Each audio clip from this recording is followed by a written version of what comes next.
Nous allons maintenant écouter Isis avec elle, 14 ans contre lui.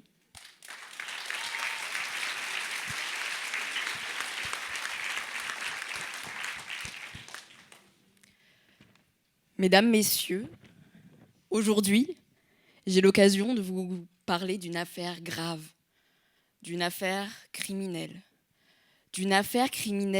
bien trop tolérée en France depuis plusieurs années. Si je suis ici, présente devant vous, c'est pour dénoncer en premier lieu ces crimes que sont l'inceste et le viol infantile. Et aussi pour vous partager mon souhait d'imposer un suivi psychiatrique forcé aux agresseurs qui ont, je pense, beaucoup trop de liberté. L'inceste, qu'est-ce que c'est ? L'inceste désigne les relations sexuelles entre personnes issues d'une même famille. Bien souvent, l'inceste et le viol ne font qu'un, car ces rapports ne sont pas consentis et se font dans d'extrêmes violences. Avant de vous partager plus clairement mes idées, je tiens à saluer tous les survivants, par le passé abusés et à qui on a volé une part de liberté d'exister.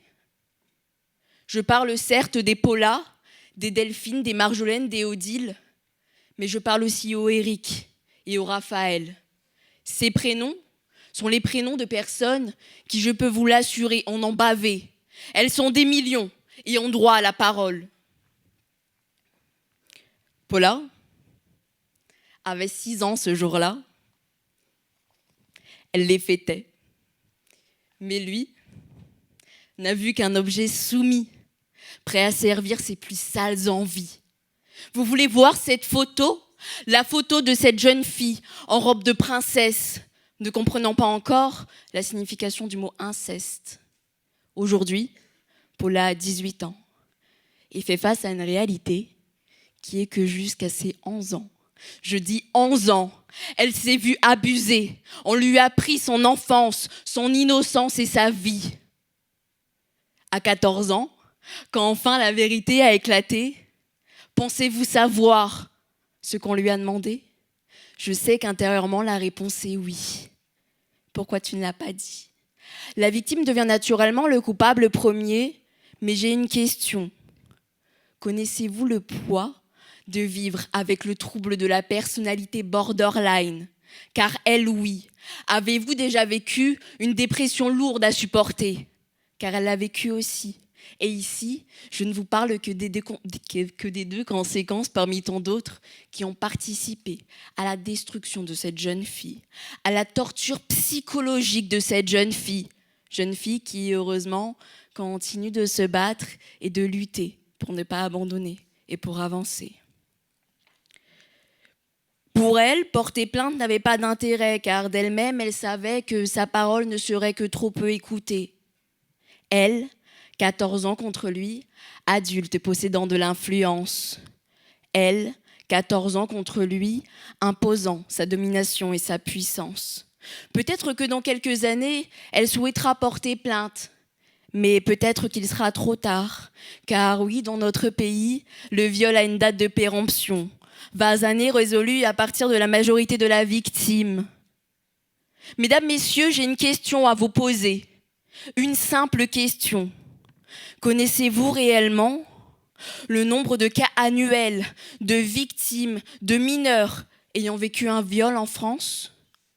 Je vais vous dire une chose, une seule chose. Toutes les 3 minutes, ce sont un mineur,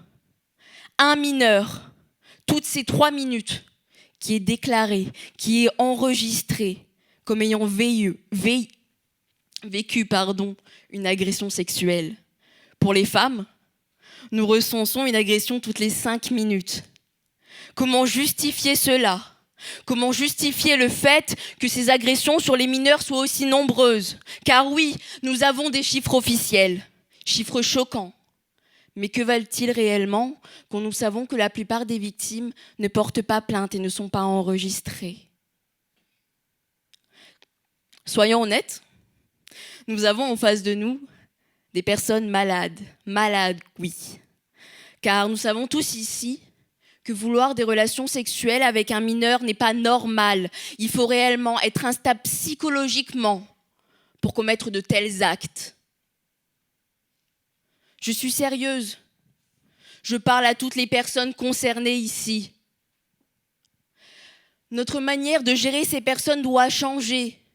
Nous devons chercher à les accompagner, à les soigner et à leur réapprendre à vivre dans ce monde. Imposer ce suivi psychiatrique pourrait certes laisser penser à une atteinte à la liberté et aux droits de l'homme. Mais pour moi, il n'est rien de tel. Je ne cherche pas à priver quiconque de liberté. Sachez-le, ne pleurez pas, je vous vois. Je te parle à toi.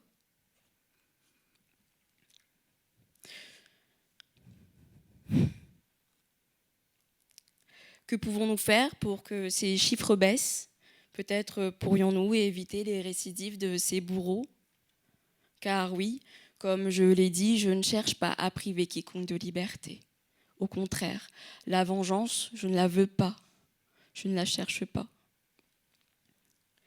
Mais si jamais on me le reprochait, je vous dirais qu'ils ont eux-mêmes contribué à ce que leur acte soit condamné et que leur absence de liberté devienne une réalité pour tous. Car oui, en arrachant à ces enfants et la liberté et l'innocence qui en eux venaient de naître, ils se sont condamnés. Condamnés. 1 an, 5 ans, 10 ans. À quoi ces années, même pas sûres d'être effectuées? C'est ce que beaucoup de jeunes et d'adultes se demandent quotidiennement. Imposer ce suivi psychiatrique obligatoire, croyez-moi, ce serait peut-être un moyen d'arranger tout ça. Mesdames et messieurs, s'il vous plaît, écoutez-moi. Je m'adresse à vous, aux victimes comme aux non-victimes, nous sommes tous concernés, hommes et femmes. Ne pensez pas que mon discours ne s'adresse qu'aux femmes, je le dis, car oui, nous sommes tous concernés. Hommes, femmes, au-delà de ces catégories, nous sommes tous concernés. Et je n'oublie pas la gente masculine, elle aussi concernée par ces sordides faits, par cette sordide réalité. Alors tous ensemble, ouvrons les yeux et luttons. Car oui, nous pouvons le faire et nous pouvons faire en sorte que Paula, Odile, Marjolaine, Delphine, Eric et Raphaël soient les derniers. Alors faisons-le. Et à toutes les victimes, sachez-le, ce nom, cette étiquette ne vous représente pas, car vous ne l'êtes pas. Vous êtes des battants. Et à toutes ces personnes qui ne l'ont pas vécu peut-être, nous pouvons changer les choses et éviter que ça vous arrive. Donc, changeons les choses.